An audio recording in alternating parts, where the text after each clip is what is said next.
오늘 이 자리는 이재명 대통령 사건에 대한 공소 취소를 촉구하고 국회 차원의 공소 취소 추진을 분명히 밝히기 위한 기자회견 자리입니다. 정치검찰의 조작 기소로 인해 대통령이 취임 이후까지도 사법적 굴레에 놓여 있는 이 비정상적인 상황을 바로잡기 위해 뜻을 함께하는 국회의원들이 이 자리에 모였습니다. 정치검찰이 조작 기소한 이재명 대통령 사건, 지금 당장 공소 취소해야 합니다. 검찰의 즉각적인 공소 취소를 강력히 촉구합니다. 존경하는 국민 여러분, 이재명 정부는 내란의 상처를 딛고 국민이 다시 세운 정부입니다. 우리는 이재명 대통령 덕분에 다시 한번 국민이 자부심을 느낄 수 있는 나라가 되었습니다. 대통령께서는 비상계엄과 내란의 위기 속에서 국정을 안정적으로 수습하며 민주주의를 지켜왔고 추락했던 국가의 위상을 다시 끌어올리고 있습니다. 이는 국민의 삶과 국가 경쟁력 강화로 이어지고 있습니다. 그러나 아직도 끝나지 않은 비정상의 그림자는 여전히 남아 있습니다.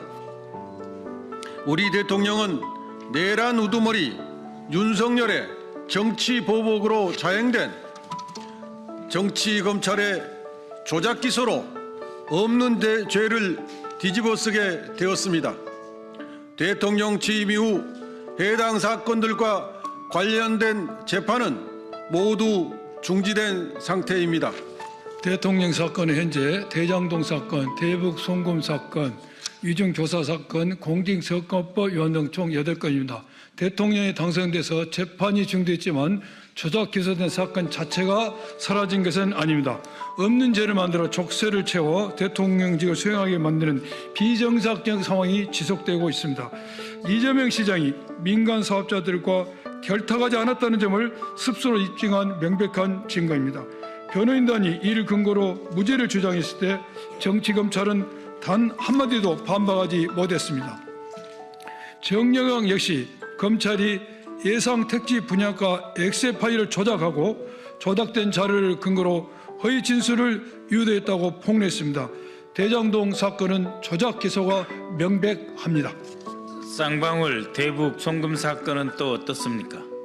쌍방울 그룹의 변호사비 대납 사건에서 시작한 것이 실체가 없자 쌍방울의 주가 조작을 수사하기 시작했고 해외 도피 중이던 김성태 회장이 압송된 이후 돌연 경기도의 스마트팜 비용 대납과 이재명 당시 경기지사의 방북 비용 사건으로 둔갑했습니다.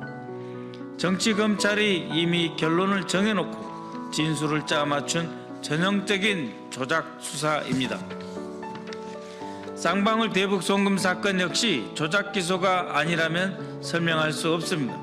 그 밖에 위증교사 사건은 1심에서 무죄 판결을, 공직선거법 위반 사건은 2심 무죄 판결 이후 대법원에서 파기환송되었습니다.